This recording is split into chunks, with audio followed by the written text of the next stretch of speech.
Let's see what there. Yes. Maybe it's rid of that panel. What? Is there a way to get rid of all of that? Yes. Yes. It's a little bit. How do we do that? It does not. Options. Oh, Yeah, just leave it there and it's go after. Subsides. If you don't move it. no. Yes. It's not right. Anyway, you're gonna go through the yours. So. Do you want the pointer? Oh. This is the pointer here. Well, I have the small one. I have that. Oh, wow. No, but it has like 10 years, already. Yeah. That's. And by the way, my plots are not displayed correctly again. Yeah. You can see that. that. They really have something with the screen, no? I mean, I think some color just don't show. it's because this one is with the transparency. See, because I'm plotting trajectories on top of Yeah. I think in general, when you have like. But this is very upsetting because come on, it's So I think some color just don't show either. like all the orange. But I mean, no, Or orange. do you I mean, remember also no, Alan's it's only some of them? yeah, because it's only like half opacity colors. I think they don't show. It just loses the ability to show it. Yeah.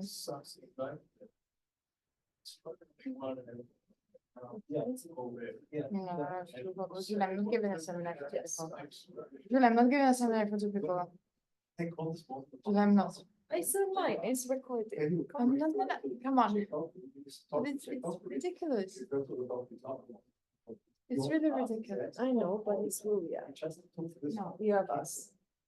I mean, I appreciate the company, but I'm not so. I mean, I'm totally fine with the idea. I just don't.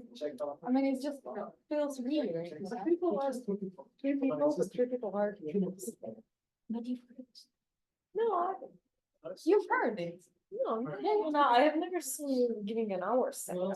It's the same thing. I'm not gonna occupy an hour. I'm just gonna speak slowly for once. Then I'm gonna process it. No, but So actually, let's start. the seminar which I gave at in Oxford, which you heard, was also. Oh no, actually, they gave me No. also half an hour. Yeah. But But it it's, was not this one. I I think you talked about focus that. more on the more dynamic coarse-grain. I think you focus maybe more on the dynamic simulation no, on no, the no. model itself. Sorry to be so good. No. No, I mean, I think Okay, so you need to use the microphone, right? are we really doing a seminar? Yes, we are. Come on, come here.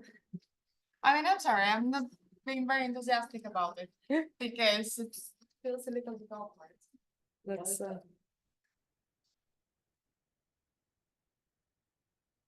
Yeah, I'll introduce you. If you can put this on. Yeah, If I could. And this one.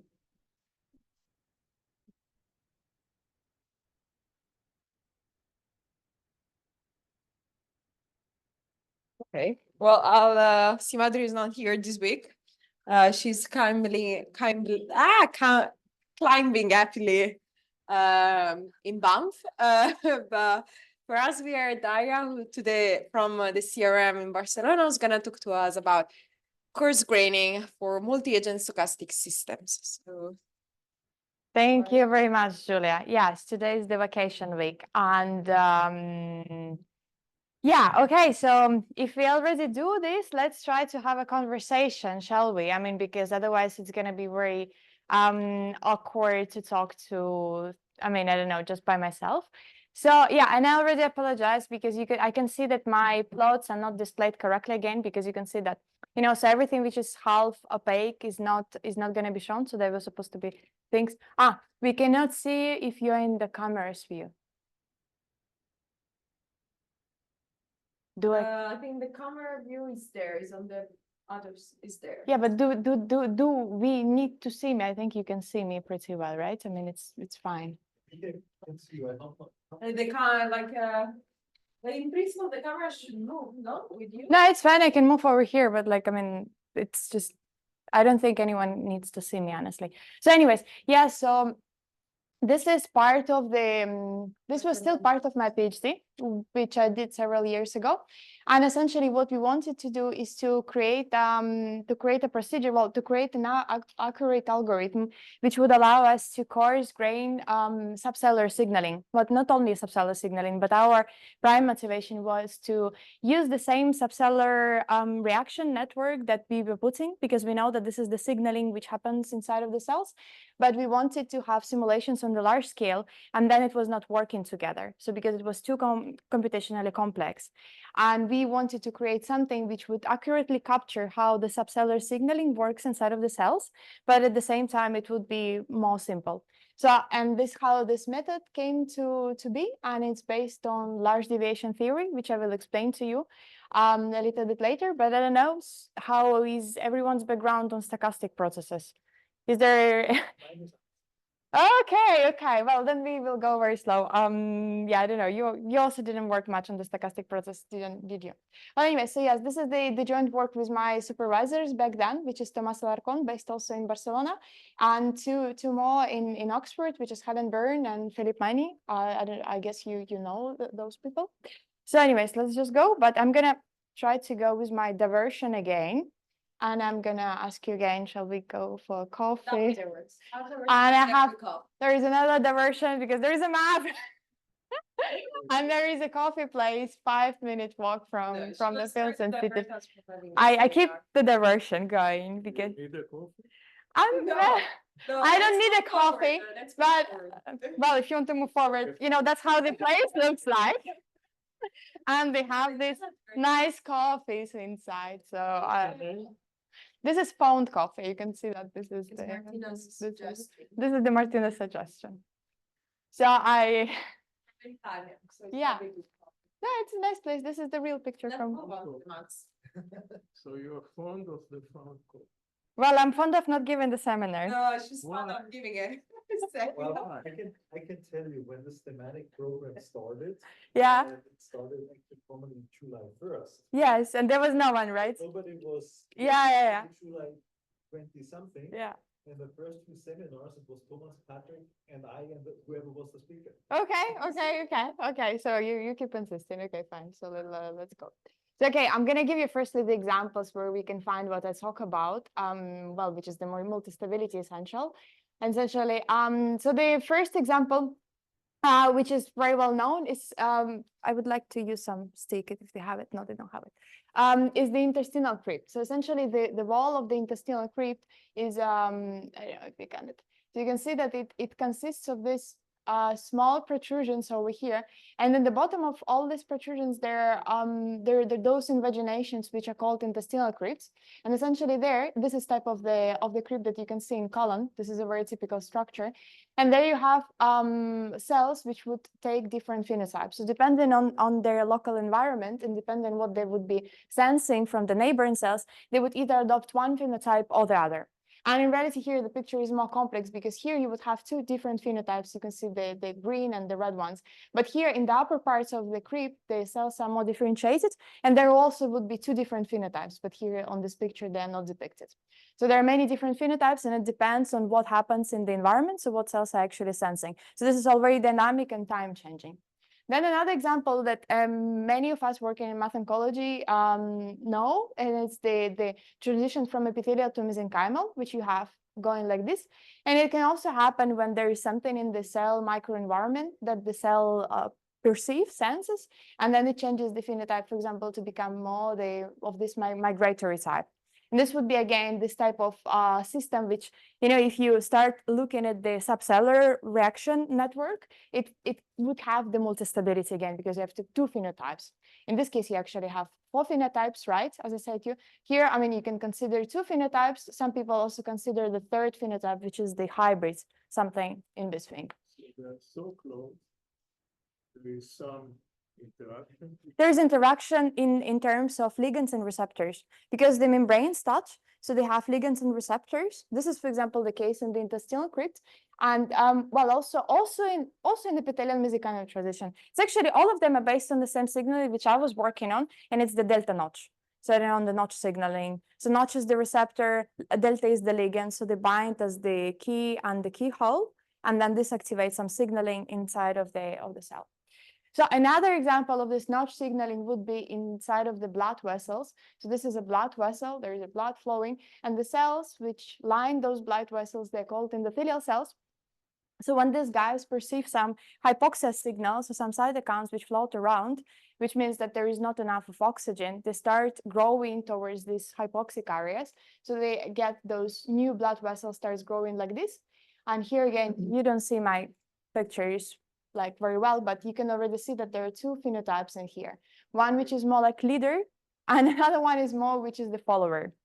I just look at it. There is a motion like this, right? Well, there will be Up to down, but is there a motion like this? no. So when the blood vessel in a homeostasis, it's not moving. So the blood vessel, the pipe, no, the lumen, it just stays like this. In homeostasis, there is no movement at all. Cells are just bricks, like in epithelium, for example. They just form the wall, exactly. Only when they start perceiving the signals, you know, they perceive something from here. Like let's imagine that there is a hypoxic area in here. So action is only in the Yeah, exactly. So they perceive, and it's only like in this direction, but it's a drawing, you know. I mean, in reality, they move wherever they have to move to restore the oxygen supply, right? So wherever they feel the gradients of the cytokines, which signal this, they just start going there. So yes, there are two types of phenotypes that you would perceive here, depending on which position in this growing blood vessel the cells would find themselves. And this is governed by the intracellular signaling, and there is a multistability in this case as well. So in my PhD, we were doing this process. So this process of blood vessel growth is called angiogenesis. And we were particularly interested in modeling this. So the example for the coarse graining I will be showing you for the subcellular network of this endothelial cells. Okay, but it's based on the notch signaling, which is essentially exactly the same in the epithelium to mesenchymal or in the intestinal crypt. What changes is some external factors which make this signaling more rich, but it's not really changing so much. So I can explain you now more things about the angiogenesis. So this was the initial motivation. I'm just going to move this mouse over here. I will show you the video which motivated actually the whole modeling when we started it.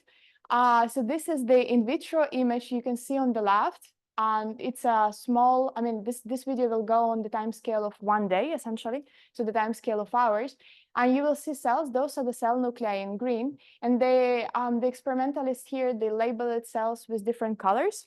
So there is a magenta color, and afterwards will be yellow color, and you will see how the clusters of colors they get mixed. So we wanted to model this type of process, and as you can see, this is on a short time scale, just on the scale of hours, essentially. So you will see the in vitro movie, and you will see my simulation that we created back then.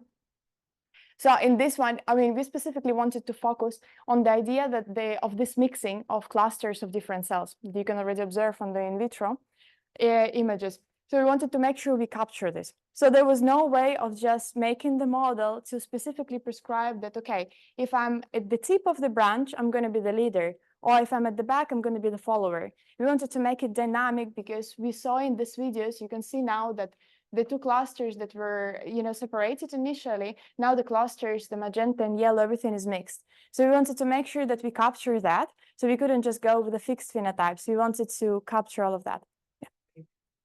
So I think one difference between the Oh, there is lots. yeah, but one that striking one. Yeah. That really. So on the left, on the experimental one, you had two that then eventually merged. Yes, because I'm just showing you one sprout. Yes. So is that model? Can you do that? Yes.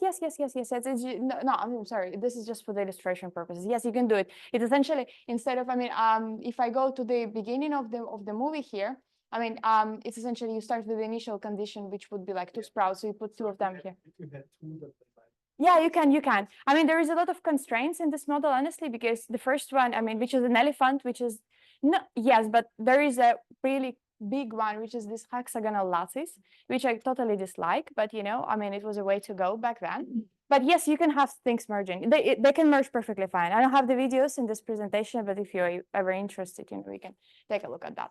So like in the experimental setup, basically they label the cells just based on their initial position. Yeah, exactly. They want to have a cluster of magenta come in first, and then the cluster of yellow. And by the way, this red and green, then it's they- not the same. I mean, because here I'm actually highlighting phenotypes, because this red and green, I mean, those are the phenotypes that I have.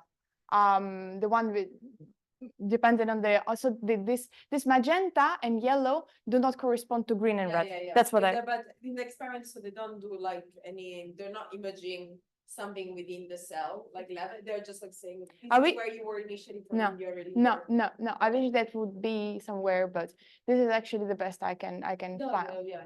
Found. You don't like the hexagonal lamps, But- why is that? Well, because you give the specific, because the branching options are very limited. Yes, okay, so they, have you tried other ones that you say? Yeah, the square ones, which is worse. No, but I mean, they have, I mean, they have more, I guess it's, what can you do? You can do 9 directions, right? yes, I mean, but this would be exactly already like going off lattice. So we haven't done that. Yeah. That was part of the PhD, and I don't know. So we keep talking about that, but since I'm joining other projects, you know, I don't have time, you know, to come Yeah, back. sure. So, you know, so this would be really nice to do it if there is anyone like, you know, interested in the future, or I have time. Are you interested, are you familiar with lattice Boltzmann? Yes, sure, methods? sure, I sure. mean, there's a relation to lattice Gauss methods. There's Okay, a relationship there, I think, with the direction, okay. where the directions that you choose are really a discretization of your continuum. Yeah, I understand. And the 2D lattice Boltzmann people, they use the hexagonal, I think that's optimal, others use the line. Okay. So there's, In reality, hexagon is not so bad, because if you take a look in the literature and you look at the distribution of the branching angles, like this is the, I mean, now I'm not gonna find, so this type of angles that you find here, they're really like around 60 degrees or something. So it's not all 120. So it is there. It's just that, well, I am, again, I'm not so, it was nice as a model because that's the only model that actually captures this mixing of cells. Because if you look at the angiogenesis, and there is plenty also in math oncology, because people kind of connect angiogenesis with the tumor growth models like a lot, because everything is very related, but they always assume fixed phenotypes. I mean, so you just have the leader and the follower. There is no mixing, you know, taking place. I mean, if you restrict yourself to a lattice, then this is probably. Yeah, that's the best I think you can do. the best- Yeah, you can. The best you can do. Yeah. Unless you take the regular 9-1 Yeah. that you allow. Yeah. right, Yeah, what's yeah. it called? Never know how they call this neighborhood. What neighborhood is the one with the 9? The von Neumann neighborhood. Yeah, you can do that. Yeah, Yeah. exactly. Restricts also, I don't know if it's restricted, I guess, a question. Then the step size. Is that, or, I mean, you. Well, I mean, it's right? not, So- it's so the step- this is not so bad, because the size of the box here of this hexagon is the size of the cell nuclei. So essentially what we assume in the model, I mean, I'm not giving any detail on the model, I'm sorry, because, you know, I was planning just to use it as a motivation. But essentially, so this is the size of one cell nuclei, and we assume that cells, you know, the shape is somewhere arbitrary in between, because they're very plastic, and you see that they crawl one on top of the other. So essentially they all like intertwined. So step length is not. Exactly. No, I mean, that's not so much. I mean, at least I wouldn't say that. But no, it's good. It's more. Yeah. Okay. Do you want to go back to coffee? It's good. No, coffee is a different story. But I have a language problem. How is this related to vascularization? So this is It's not the ongoing. this is Is the this beginning. ongoing, or is this a? This is the disease beginning. situation? No, this is normal. This is all normal. It's normal. But it's going to be the same in disease. I mean, it's just going to be more tortuous. So when you start growing, so the vessels, this is how the vessel starts growing. Firstly, cells migrate. Once they lay this kind of a passage, no, and the network, they start, you know, forming. So firstly, they migrate like this, but then they start forming a lumen. Build their own. Exactly. Firstly, then they start kind of, you know, they embrace each other. So they're just the two of them, and they start forming a lumen like this. And then there is a perfusion, and then the pruning and perfusion, and then the eventual network. Once everything is connected, the blood cells, they start moving through this lumen. But this is the beginning of the blood vessel growth everywhere. What you describe is the usual. It is the same. It would be the same. It would be the same thing. So what is different usually in tumor situation? Let's discuss that. So that the cells, as I told you, they sense some signals which stimulate them to grow. And in tumor, what the area is really hypoxic, so they overstimulate the cells.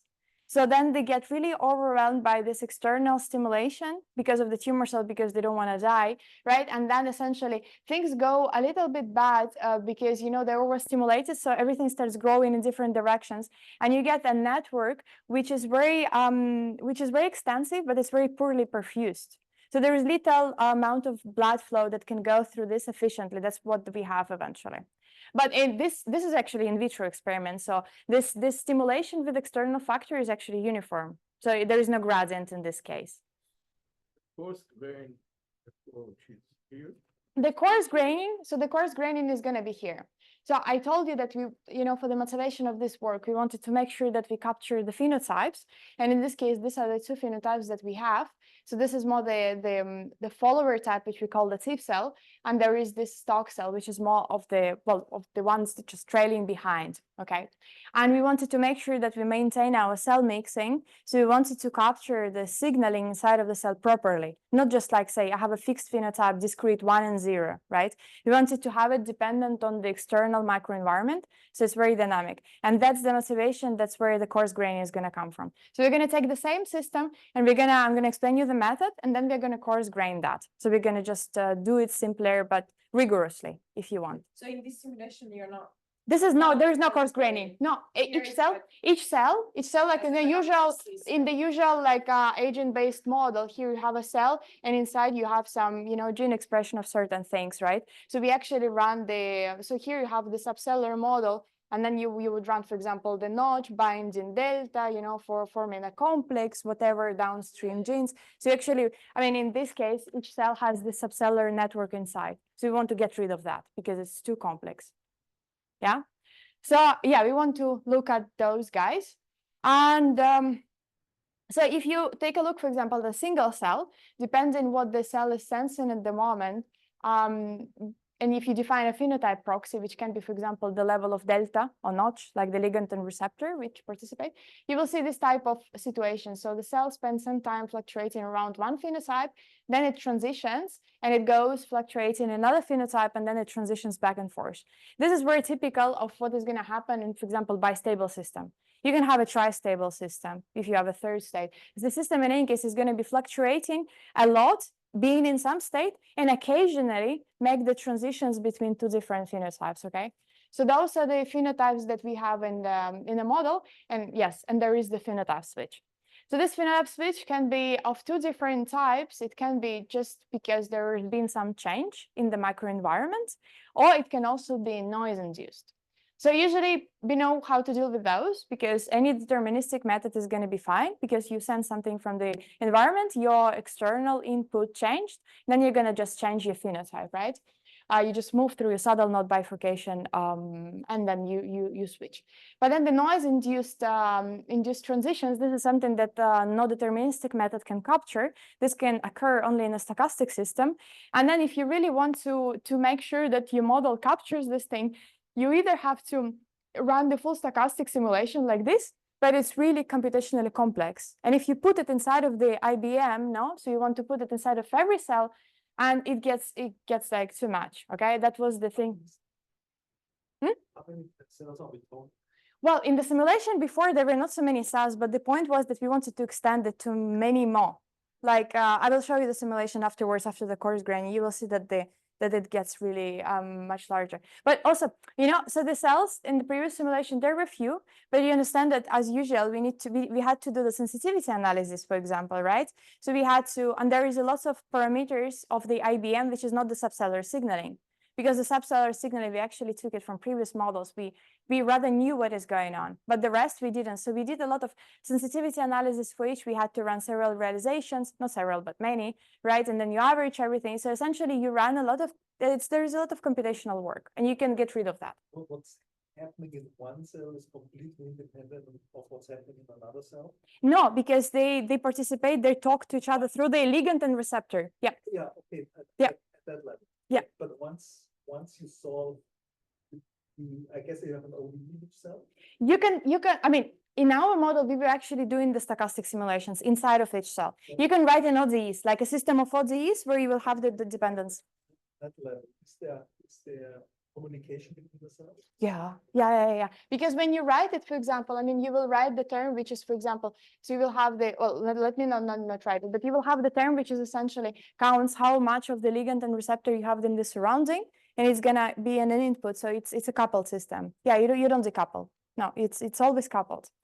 You can't solve, like, I guess. You can't solve it. Efficient parallelization. How, yes, how. No, but you can parallel. No, you can Locally, I locally. guess. Yes. But yeah, that would be another option. Yeah, no. So anyways, yeah, to tackle those things, we are gonna make use of the large deviation theory. I'll explain you now what that thing is to capture those ones, because we don't have to care about deterministic actually transitions. So yeah, the large deviation theory. So we actually do it for a Markov chain, the way we run our subcellular model, but I'm going to explain you on the example of a normal SD, just a stochastic differential equation. It doesn't matter the shape of it. I mean, this is just a general way how you can write an SD. You will have a drift term, you will have a diffusion. Here there is like a noise level that you have. So the lower is the noise level, the closer you are to the deterministic system. If you just get rid of this, if the epsilon goes to 0, you get rid of the stochasticity, and this is just your deterministic model, right? This is what we know. So this is the part where the stochasticity comes from. So essentially, the way that the large deviation system works is that you introduce this kind of guy, which called action functional. This action is computed as the integral over the Lagrangian of the system. There is a specific way of how actually writing it down. There are ways to write it down for an SD like this, and also for a continuous time Markov chain, no matter what type of reactions you include. I mean, this is details I'm not going to tell you, but you can write this thing down. And then you solve this. I mean, you take this integral. I'm going to explain you now what is the psi. Yeah, I mean, I'm gonna tell you that in a second. So essentially, this type of the path that you have in the integral, so in this Lagrangian, you compute it for all different trajectories. Those are the trajectories between the points that you want to move. So in this case, imagine so we have two variables and we have two stable solutions. Those are the two stable equilibria. In a normal deterministic system, once you're inside of one of the equilibrium points, you never go out. You just stay because it's a sink, right? But in a stochastic system, you can have this noisy trajectory, which is actually bringing you across, and you can move between the two stable steady states. That's the key. Those are the noise-induced transitions that I've been talking about. And well, actually, you don't see that, but I mean, you can see it here that you can define even a neighborhood. We call it the epsilon tube. So those trajectories, they're going to lie inside of this like epsilon tube that you can see here. So the higher is the noise, the wider is going to be the epsilon tube. But you will move from one steady state to another. So you compute, and there are different ways, of course, how you can move from x1 to x2 or the other way around, doesn't matter. So those would be your path. Those would be your trajectory.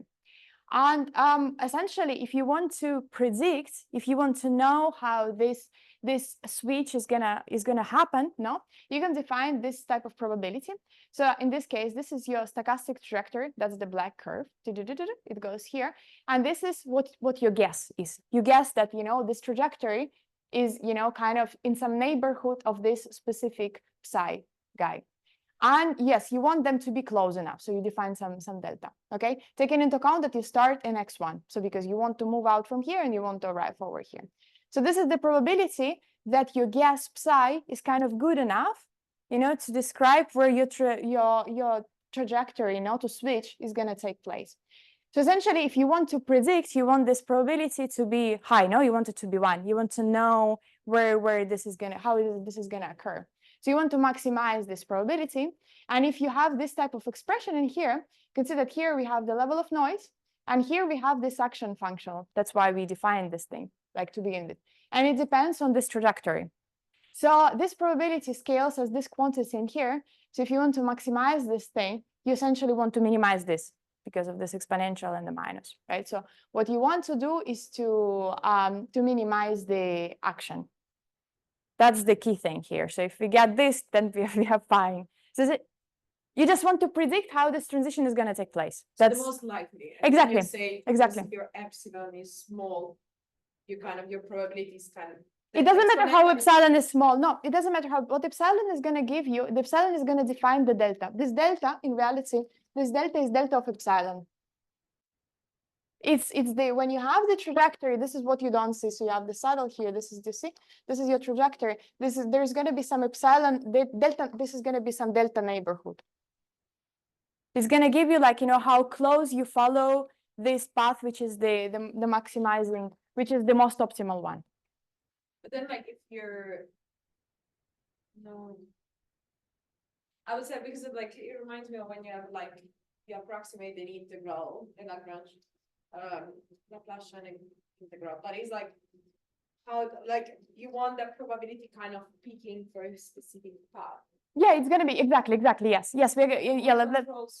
Let me get to that. It's going to be for the specific path. Exactly. So so essentially what the large deviation tells you, so it's called large deviation because you're talking about an effect of accumulated small noisy, you know, movements.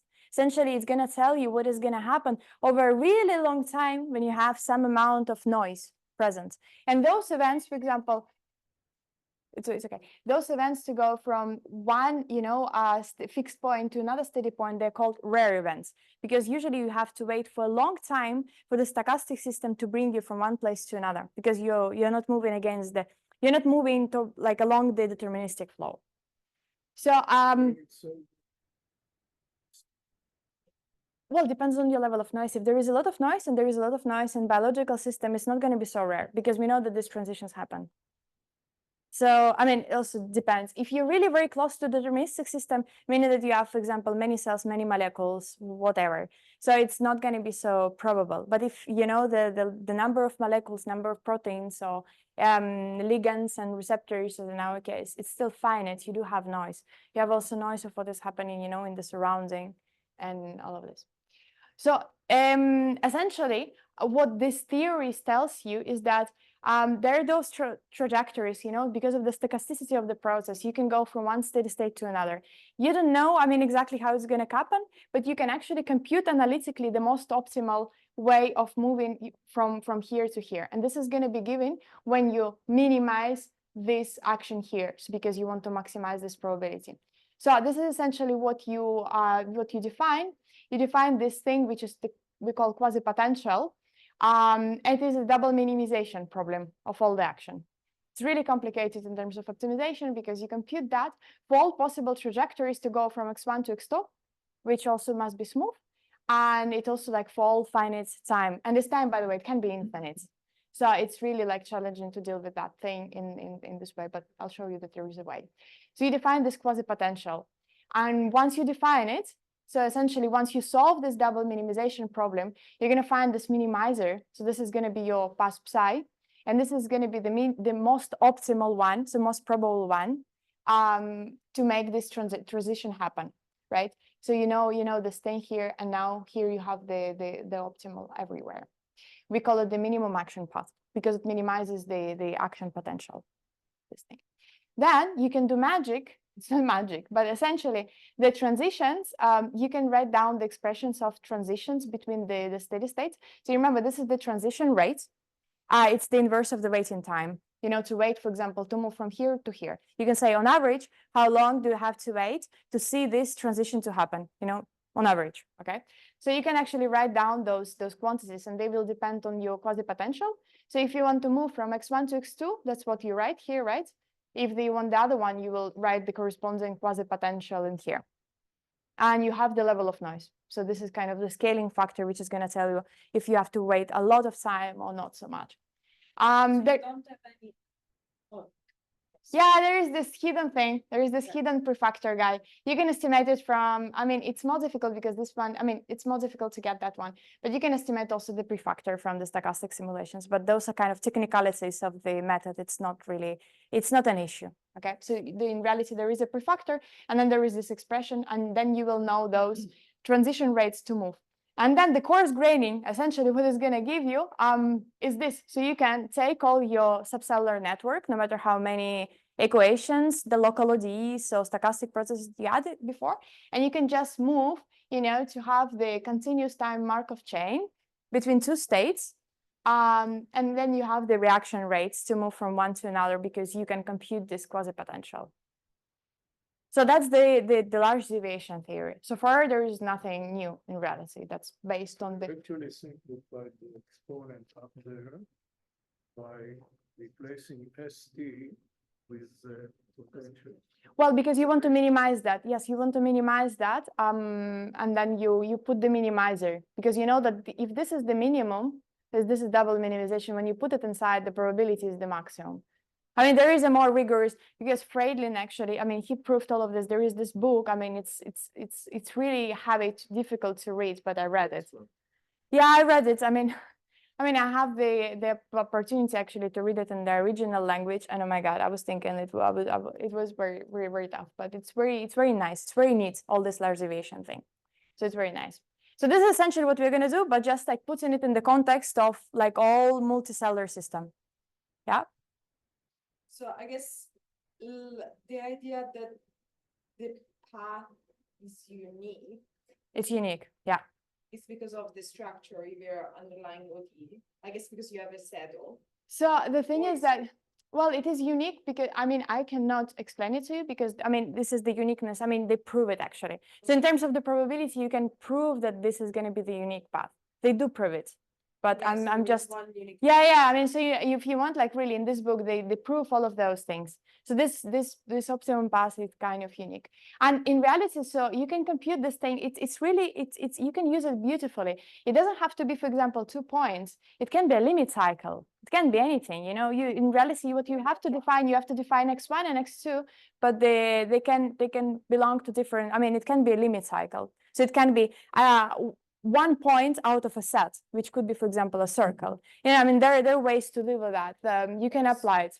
The limit cycle needs to be kind of, part of it needs to be attractive and part of it needs to be repulsive. Well, I mean, you have you would have the one where you just stay still, no? I mean, you can have I mean, essentially what I'm trying to tell you is that it doesn't have to be a fixed point. It can be a set of fixed points. Or it can be something else. It also But you always have to have an unstable manifold.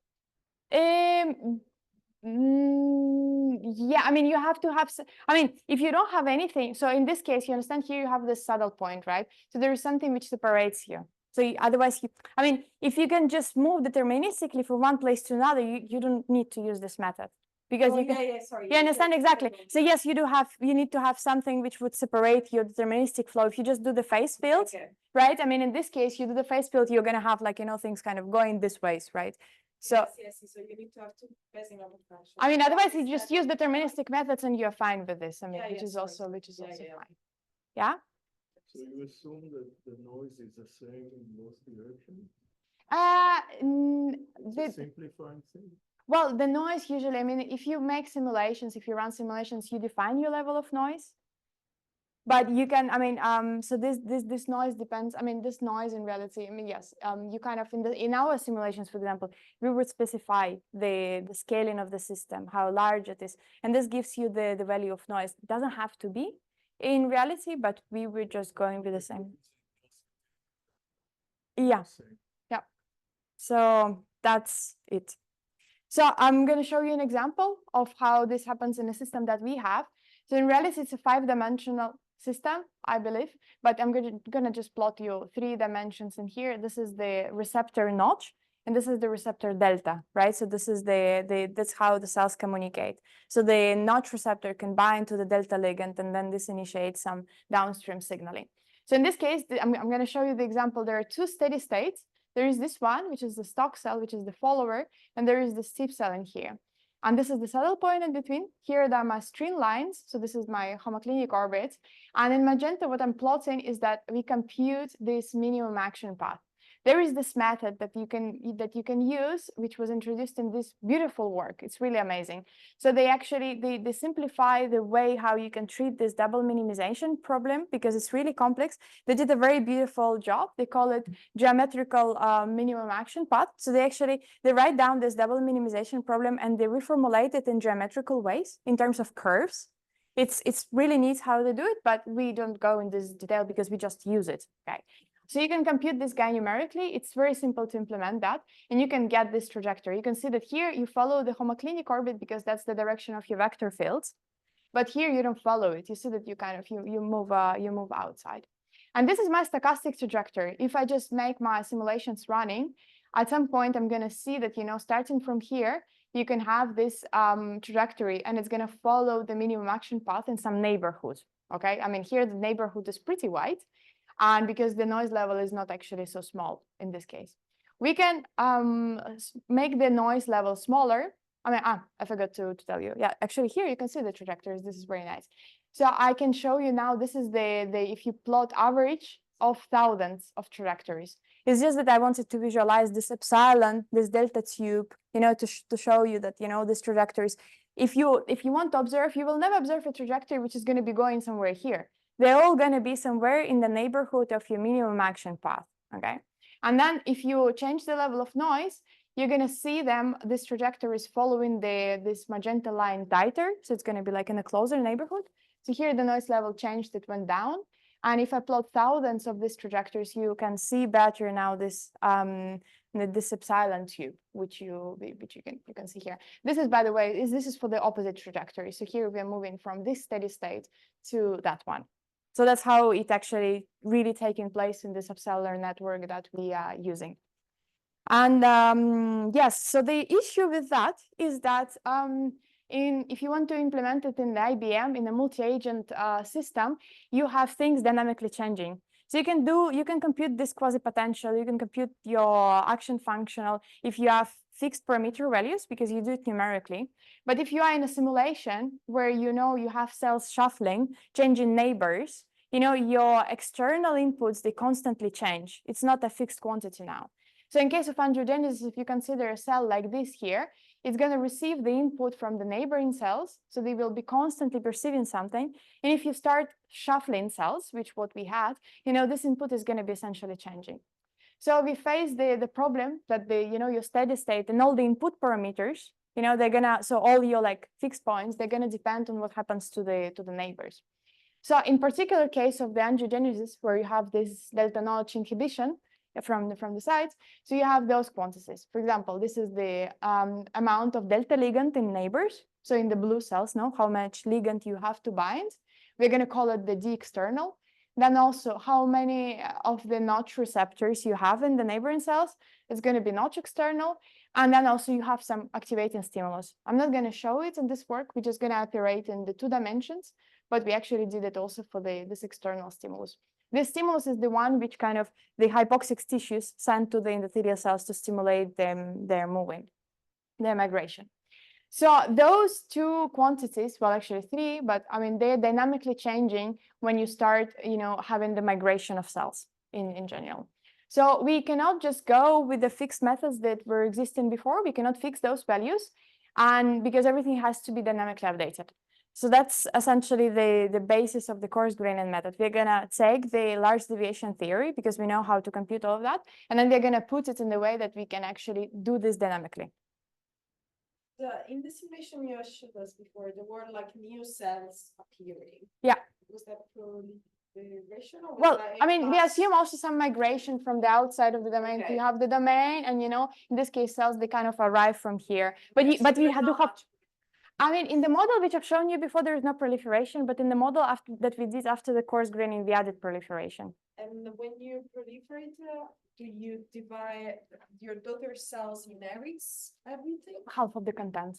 The way we were doing it, we were. And you split it randomly, or you split it? No, we were not doing symmetric. We were doing asymmetric division because there are publications which show that in this case the division is asymmetric. So we actually took the data because the report distributions. So the split, I mean, it's around 37C. So you both had noise-induced transition, but also proliferation-induced transition. Yeah. Yeah. Because yes, the cell splits, and then you do what what you do with the daughter cells. So we were taking the amount of all the ligand receptors, and then we were splitting it in proportions according to the distribution that we found. It's approximately around like 35, 65, because this value we took from the paper. It's very accurate actually with this measurement. Yep. So yeah. So now finally, what we do actually in the coarse-grain method that we propose. There are two steps. The first one is actually what you do before, and then the simulation. So there are some steps that you have to do before. And in this case, if you have your subcellular signaling or whatever system, you have to think what are the external variables which define the steady state of your system. So what are the variables that maintain the coupling? In our case, this was the external levels of the delta ligand in neighbors and the external amount of notch receptor in the neighboring cells. So we get the range of these cells. So we know it for the delta, we know it for notch. And then what we do, you generate a discretization. Doesn't have to be so coarse. I mean, in reality, we take a fine one. And then for this discretization, what you do, you compute different lookup tables. There are 3 of them specifically. You need to know the steady states, because for each combination of the parameters, you're going to have a different fixed points. So these points, they're going to be moving around, in just the phase, like normal phase plane analysis. Then the steady states. Then once you know the steady states, you can compute the quasi-potential, because you remember that quasi-potential is defined for 2 points, no? So you will have to put the steady states there. And then you have to extract this prefactor. So you can also do it, it's just done numerically, it's all fine. So you define this for each combination of the parameter values. So for each of them, you do this, and then you have your table. And then you implement the interpolation routine just to get these values essentially everywhere. You can also do this. So I'm going to show, this is the example that shows you actually how the surface of the quasi-potential looks like. And here, what we can see is that this is the monostability region. So in this case, I want to go from stalk cell to the tip cell. So in this monostability region, I only have one steady state available. So in reality, you can never go to the tip cell. So in this case, the value of the quasi-potential is infinite. You never go there. So transition is not going to happen. But I mean, non-trivial. Yes, all of them are non-trivial. So actually, this system particularly that we are working with, it doesn't have a trivial steady state. It doesn't have it, but there is no problem for you to have it. There is no problem. It's just that you're going to define the transition, which is going to move so in this case, you're going to move from here. You have to define one point and then another point. So you are moving from here. That's your origin. And this is your destination. Those steady states, they can be whatever. In the system that we have, we don't have a trivial steady state. We actually, I guess the stock infinity is where you have the monostability. so this is the system that we have. I'm just showing those are the real steady states that we have. I mean, these are the 2 phenotypes that we have. This is the system we are working with. Just 2. One, this is a saddle point, and this is another one. Yeah. So there are parameter regimes where you can have bistability. This is bistable here. But there are also parameter regimes where, of course, one of them disappears and you only have that one, right? I mean, you can also have that. That's essentially what you see on this plot. Now we have to move through all of that. I'm going to click that. Yeah, so we were here. Exactly. So in this case here, you don't have the second steady state. It's just one fixed point, right?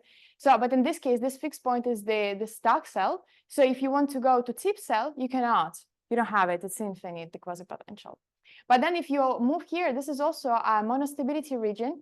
But then the only one which exists here is the tip cell. So there is no need to do anything because you're already in a tip cell steady state. So the quasi-potential here is 0, essentially, right? And then you have the bistability region, and here you have different gradients. So it's actually a surface, right? Because you start from a very low value, because here you're very close to the place where you have this tip cell, which is the only steady state, right? And then the value of the quasi-potential increases as you move over here because it starts being more difficult for you to move. So you implement those lookup tables, you can get all of that. And then you can, and that's it. So you're actually done with the pre-simulation step. You just have to compute this like 3 text files. which give you the steady states, the quasi-potential, and the prefactor.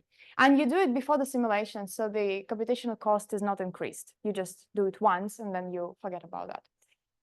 So, and then finally the simulation, and the simulation I'm going to show you, it's essentially, I mean, I'm showing you an example with the Gillespie algorithm, okay? You can make it better. But yes, so first thing is that you need to initialize the system with something, because now the system is just, you just move between your steady states. So in this case, we have two steady states, which is the stock cell and the tip cell. This is the system that you have right now. So we forgot about all the internal details of this thing. Now you have those phenotypes, and you just move between those two. So you cannot relax on a quasi-steady state equilibrium. So you have to initialize the system with something. So, you just give it some pattern, and then the method is going to take over, and you're going to get a proper pattern. So you initialize it, and then this is the only thing which is actually different compared to the normal standard simulation, is that for each of the cell or the agent in this case, you have to compute the external variables, because those are the ones which are going to depend on your neighbors or on time, or both. It can be both. So those are the things that are going to be changing. Those are these external variables that I was telling you about that define the steady state of your system. And then you go as before. So now you can compute the transition rates, to go from your steady state XS to the XL for all the possible steady states, here, because you take them from the lookup table. Those transition rates, you can get them from the lookup table because you already computed everything to define those transitions to go from here to here. And then that's it. From now on, everything is just a normal Gillespie. So I know that you haven't worked much, but usually what you define what we call the total propensity, which is essentially the sum of these transition rates, and you compute it for all possible steady states. This is the steady states, and for all possible agents. No? So you compute everything that can happen, all the phenotypic switches that can occur. And then you go on. So you compute the waiting time for the next transition to happen, which is the exponential with this distribution. Here you have your propensity. So you have the time step for the next phenotypic switch to occur. And then that's it. So you determine which one exactly is happening, because here you define the time step, but you just need to decide which exactly transition is going to occur. But you do it in the same way as the normal stochastic simulation. They do it just probabilistically. If you need details, I can explain this later. And then you implement the transition, you make it, so you change the phenotype of one of the cells, you update your simulation time, and this completes your loop. If you haven't reached the final time, now something changed because you perform this transition in here. So one of the cells changed the phenotype, it's going to affect the neighbors. And now you have to compute these external variables again. You can make it more efficient and only look at the neighborhood, in the cells. You don't have to compute it over the entire lattice, for example. You can make it more efficient if you need. And finally, if you reach the final time, then this is the end of the simulation, and that's it. So the steps from here, from all this is normal Gillespie, normal stochastic simulation. The only thing that changes is that normally in the Gillespie, what you compute, your transition rate, is usually a function of your parameters and the variables. And also, for example, the typical thing, that you would find is that for the reaction rate, which is something like this, so when you have a notch receptor plus the delta ligand forming a complex with the reaction K, the transition rate is the K and D. The typical thing that from the law of mass action, that's what you have. It's just that in this case, it's not like that, because now you forget about all this internal dynamics. You don't do those molecules any longer. You already coarse-grain it to something like that. And that's it. So you can simulate it. And if you do so, this is what you have. So here we initialize the system with some pre-pattern. You already see that there is some pattern of the red ones and green ones. Those are the two different phenotypes. And now I'm going to start the simulation going, and you will see that this is what is happening. So in reality, the system goes on exploring different patterns. All these patterns can arise in the system. So if you start making just a normal deterministic simulation of that, depending on your initial condition, you're going to explore all these patterns. Because you can relax. This is a system which is going to have many different patterns. So you can, with a little bit of noise and initial conditions, you can explore all of them. But this is what happens. So some cells, they change the phenotype because they find themselves in a bistable regime. So they have another phenotype. So they change the phenotype, and then this changes the neighborhood. And some other cells do something because the neighborhood was changed, or because there is a noise-induced transition. There are two types of transitions happening here. at the same time. And you can have this running like for whatever time. This is just a simple lattice simulation. But we discovered also something nice with this thing. So if you really run it, so in this case, you will see the time scale. I will show you now.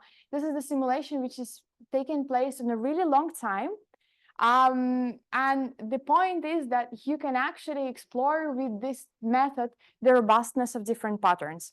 Because in this case, if you start, with many different initial conditions, you can get many different patterns. And all of them are steady states. They're like normal equilibrium, of the lattice. But in this case, we can actually, we can explore which of them, of all these patterns, which one would be the most robust. Because, well, I mean, how about you just see it? If you focus on this like cyan cell in the middle, you will see what is going to happen as I run the simulation. Initially, just like in some random pattern, but as the time progresses, what the system tries to look for is this, global minimum, which you want to have, because the other patterns, they're kind of local minima, and usually you would just stay there because those are deterministic systems that we usually work on. But in this case, you can see that this is what happens. Here, I don't do periodic boundary, by the way. And this is why these guys, they cannot find this global minimum because they're missing the neighbors from the periodic boundary. So they keep kind of some changes, but you see that now the only changes happen on the boundaries because they're not in a perfect global minimum configuration. So you actually have this, but the rest of them, so all the central part relaxed to its global minimum. And in reality, for this parameter values, whatever that, I have, that I'm running, this is my global optimum pattern, that you can find. And in reality, that's really nice because you cannot investigate. I mean, it's very difficult to investigate the robustness of patterns in a complex system like this. I didn't tell you, by the way, but, in this case, the system is very complex because what we have cells, and we define a neighborhood for it to interact with neighbors because they have the filopodia protrusions, and we know that they can interact with neighbors. So in reality, in this case, we have interaction with more than just nearest neighbor. So if you want to investigate the robustness of different patterns, you understand that you have to, for each cell, it's the system of 5 equations. And then you have to multiply on how many cells, you have in the pattern to evaluate its robustness, for example, even if you do like, so in the case, for example, for the normal, now you would, let's say that you want to compare this pattern, some patterns of this type, then you would have to write 5 equations here, 5 equations here, and for all the cells, and then you would have to compare it for all of them. But here you just get it for free. You just run a simulation for a long time, and then you get it. You change the noise level, I can get 4 together. No, the noise level doesn't affect. The noise level, what does it just defines how long you have to wait to see those, because, so it's essentially the same thing. If you start thinking about wells, if you think about a normal well, you understand if you have something like this, right? So, if you have a lot of noise, essentially, you can be jumping back and forth. So if you have a lot of noise and you still found the global minimum, but the noise is really high, you can actually jump back. So, it's gonna take you longer. Makes it slower, always. No, increased noise in general. For the coarse-grained method, it doesn't matter. It doesn't. Actually, no, it does matter. Increased noise, yes, makes it slower in terms of simulations because you have more transitions happening, right? You jump more often. It gets faster if the noise level is actually. So it gets faster when the noise level is low. So that's where actually, I will show you the plot. Actually, I have the CPU times. I'll show you. You'll see this dependency, but it's reversed with the normal stochastic simulation. It's similar to the deterministic model where to get near the equilibrium, we can take long step because the pattern doesn't change. And I guess here the noise keeps you out. It keeps you out, exactly. But we can confirm that what I'm saying is actually true because, I forgot. This is essentially what I was talking to you about. So what had happened is that all the cells, they try to find, the configuration which would, put them somewhere close to the, minimum, so they wouldn't need to make this transition. And that's how you go on exploring, and finally you find this pattern which is apparently robust. So now if I also make this, if I want to confirm that, I can also plot this total propensity. You remember I told you that the propensity actually defines you the time step for the next transition. So it's the inverse. So when this propensity is very high, the time step for the next transition to happen here is very small. You make it inverse. So here in the beginning of the simulation, you can see that I have transitions, you know, for sure, because those values are really high, and then it just goes to 0. So I'm excluding the boundary here, because the boundary, we know that it keeps changing. But in the inside, you can see that this propensity essentially like went to 0, so there is nothing happened. The pattern is robust. That's the nice thing that we didn't expect to get. We got it only afterwards with the simulation, and this is what you were mentioning. So we can talk about the simulation time. So that's how it goes here. So that's the normal. I'm just plotting you the CPUs on the normal machine. It doesn't matter, but please mind here the factor of 10 to the 5. And this is the full stochastic. So I'm simulating all the dynamics for all the chemical species that I'm putting. And this is the noise level. So when I'm approaching the deterministic limit, which is here, my CPU increases. And here, what I'm also plotting here is the interaction radius. So this is like how many neighbors do I include? So when I start expanding my neighborhood, I have to do more calculations now. So that's why it also increases for this interaction radius. So it goes like this. And now we can look at the coarse graining. So that's the thing. This is my noise level. And in reality, if you plot this the same way, you will see that it's like this. So in this trend is different. There is no per factor. This is in terms of seconds. This is the identical simulations. You just compare the full stochastic to the coarse-grained one. And I had a plot here. I mean, I'll show you this one. So this thing with the noise is essentially because when you start approaching deterministic system, you waste a lot of computational energy on those fluctuations. You fluctuate a lot, but it doesn't change really your phenotype, right? So you're just here. But whereas when you also approach deterministic limit, those transitions, they occur more rarely. So in reality, in the coarse graining, because you only take care of this transition, you actually decrease the computation cost. So in this case, you see that the trend is the opposite compared to the full stochastic simulation. I mean, I have the reference just for the mean field. Those are the local coupled ODEs, you know, if you run it for each, each box over here. So yeah, it's actually, I mean, you know, for the routine that I was using here, which wasn't very advanced, okay, it was kind of even faster than this thing. So it is much faster. I can show you this, and I mean, this is the final thing that I mean, you were already asking. You can take a look at what happened. I mean, the model is not perfect, okay? I didn't put two sprouts as you wanted, but you can already see that the scales are different. So on the simulation here, there is a gradient. There is no gradient over here. There's proliferation in here, which wasn't over here, but you can have it. But it was just an example of how to, you know, to show that indeed I can go from 125 micrometers to 1,000 micrometers just because, and it was the same amount of time. So essentially I've chosen this domain just because when I simulate this and when I simulate this, I mean, actually it's either this is faster or the same amount of time. And the number of agents, of course, here, this is much larger in this case. So you can actually do that.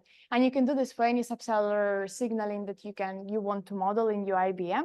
The thing is that I stopped being so interested in individual-based modeling after that. So I'm not using it so much, but I should cite my own paper at some point. So yeah, that's kind of it.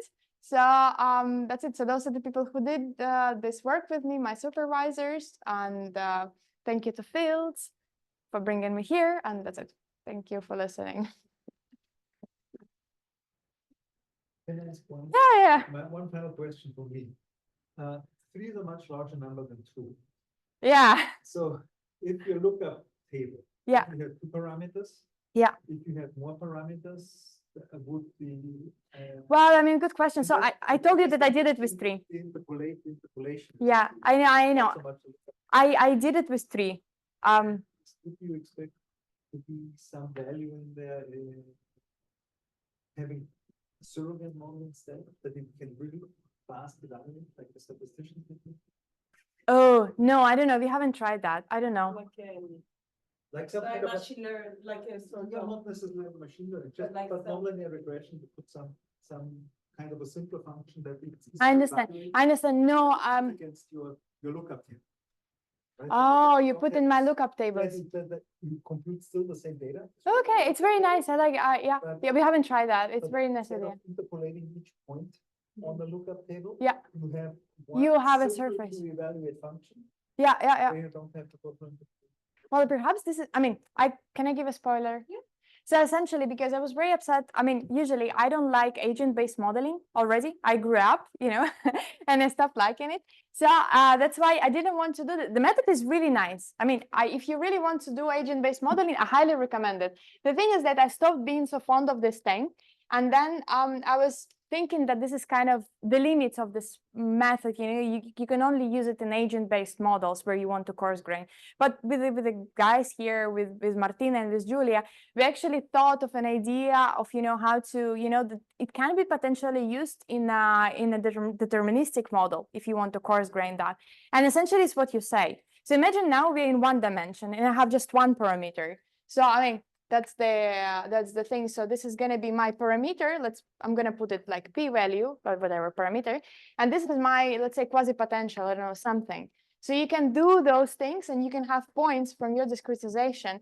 And then what we want to do is what you say. We want to fit something here. So we have a real expression and then we put it inside somewhere.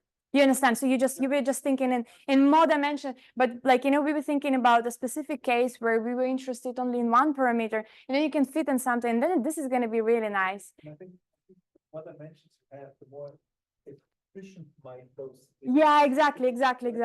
One dimensional population, that's cheap.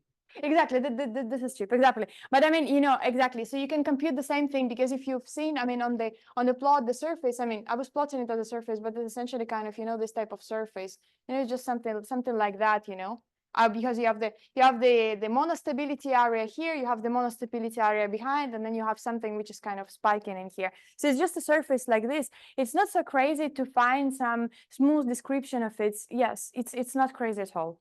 I was just like seeing the bottom, you know, with the agent-based modeling with this thing, but it seems that, you know, it seems that there is more use to this than I thought that there was.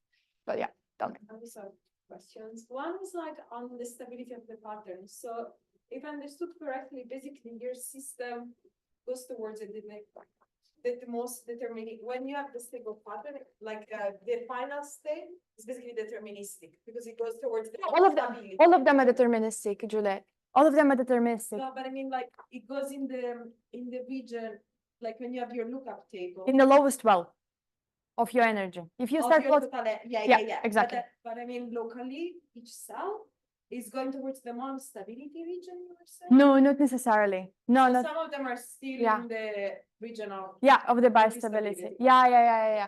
All of them, because I checked actually. I mean, I had the same question and I did check. No. Okay. It's just that those transitions, they were so small, they were not happening, and I still had the border. So the border was happening, you know, the border was still occurring. And those ones, I mean, so in reality, if now you make it periodic, okay, and you get rid of the boundary, you will have only transitions like in the general domain, and in this case you would be able to see them happening. But the thing is that you will see the jump in a time scale because they are so the cells are inside of, they are very improbable, so the waiting time for this transition to happen is essentially going to infinite. So because you have this boundary which happens on the shorter time scale, in the simulation you will only see in the boundary. If you get rid of that and you essentially you will move to a different time scale, like super large, you get the numbers, you know, more than the limits. The region of monostability. No, it's not monostability. Well, it's not. You still have the transitions, you understand? If you have transitions, you're not monostable for all of them. Yeah, but you're kind of closer compared to a region of. Well, I would have to take a look better since they're still happening. There is the still bistability, otherwise they wouldn't be happening. No, yeah. But I guess the time scale, like it's kind of robust to where it's getting into a state which is very robust to these. Exactly. So I mean, I'm pretty sure that I think I do agree. So you are somewhere there, you know. So if we talk about this quasi-potential thing, you're going to be somewhere over here. You understand? Like, you know, you're going to be asymptotically approaching it, somewhere here, because here it's very improbable. Here it's very probable the quasi-potential is very low. So here the transitions are going to be very off frequent, and in the upper part of the quasi-potential you minimize them. So you explore the space that you approach kind of this direction for all the cells. I mean, we haven't expected it really, so it was a. For when you compute this minimum, then you were mentioning also. You say heteroclinic, there is this heteroclinic orbit. So is that your initial guess for No. the minimal path, or is it completely different from the heteroclinic? No, you can give it another. I mean, you do need to give it an initial guess. I'm sorry. Is it close usually to the heteroclinic doesn't, like it does the. This phase part is when- close. I'm sorry. So the stock cells is where you start. So when you. Exactly. So, you know, jump out, you move down. the you understand that okay, here, yeah, it makes sense. Because there is the flow, phase. the deterministic flow goes in this direction because it's a saddle Yeah, point. yeah, No, yeah. you go like here and here you go in the opposite direction. So this part always follows the heteroclinic orbit, always, because that's the fastest way to get there. There is And the here, opposite. And here, no. I mean, it will be, I mean, I don't know, it depends on the vector field, honestly. It doesn't have to be. You have to give this method, you have to give it some initial condition. But it can be different. I'm sorry. If this is recorded, this is going to be horrible. But so there is no like you don't, you just choose that randomly, or is there like some structure of your underlying system that can help you? Well, I guess in that from the stock to the saddle, the heteroclinic might be the There is no worst structure. part. to If go. you wanna guess it, there is no structure. Okay, okay, so But in it's the very, system, no. I mean, for this part, yes, but this one, no, you have to look at the vector field. It's gonna go somewhere where the vector field is not too strong. yeah, But it's gonna depend on the, I mean, if you look at the vector field, I mean, I don't think even looking at it, you can predict it really. okay. Yeah, I don't know. But it has to be somewhere where the vector field is not strong enough, so you're not gonna be like thrown back, you know, to the place in your origin. Yeah. Thank you. Thank you. Thank you so much. Thank you all for dying. This seminar was much better than coffee. Thank you, thank you. Thank you. Now coffee. Oh, yeah, now we can do a copy. I muted myself because there was someone, but there is someone. Angela's. Let's just say. We're losing the speaker. Thank you to the people online as well that joined. Have a lovely day.